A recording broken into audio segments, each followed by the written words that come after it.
শুভ vote উৎসব সবাইকে। Vote পুজো উপলক্ষে এদিন আমার ছুটি ছিল, আর যেকোনো উৎসবে আমার মুখে পিম্পল বেরোবে না এটা তো হতেই পারে না। এই দিন সকাল থেকেই ওয়েদারটা এরকম মেঘলা মেঘলা হয়েছিল।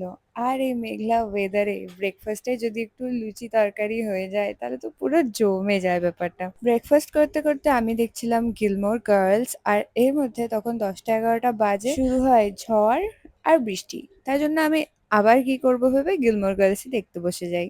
এরপরে বৃষ্টি থামার পর ওয়েদারের মুড সুইং হয়েছিল, আবার আকাশ পরিষ্কার হয়ে গেছিল। তো আমি আমার কিছু ডকুমেন্টস অ্যান্ড রেজাল্টস ল্যামিনেশন করতে দিতে গেছিলাম। ওখান থেকে এসে আমি একটা চকলেট খাচ্ছিলাম, দেন লাঞ্চ করে আমরা বেরিয়ে গেছিলাম ভোট দিতে। আমি আর আমার মা একসাথে গেছিলাম, আমার বাবা পরে গেছিল। And look at the crowd! আমাদের ভোটিং সেন্টারের বাইরে ঠিক এত লম্বা লাইন ছিল। বাট লাকিলি আমাদের ওয়ার্ড নাম্বার আর পার্ট নাম্বার কি একটা বলে, সেখানে খুব একটা ভিড় ছিল না বলে আমরা জাস্ট গিয়ে 10-15 মিনিটের মধ্যে আমাদের ভোটিং কমপ্লিট হয়ে গেছিল।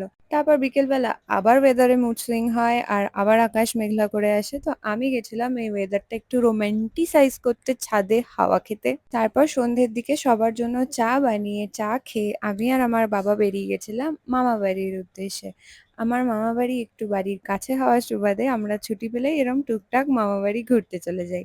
আর মামা বাড়ি এসেই শুরু হয়ে গেছে আমার খাতিরদারি। গল্প করতে করতে কটা বাজে আমরা খেয়ালই করিনি, আর এদিকে খুব ঝড় বৃষ্টি চালু হয়। তাই ওই দিন আমরা মামা বাড়িতে রাত্রিবেলা থেকে গেছিলাম। So yes, this was it for ভোট Puja blog. See you in my next one. By.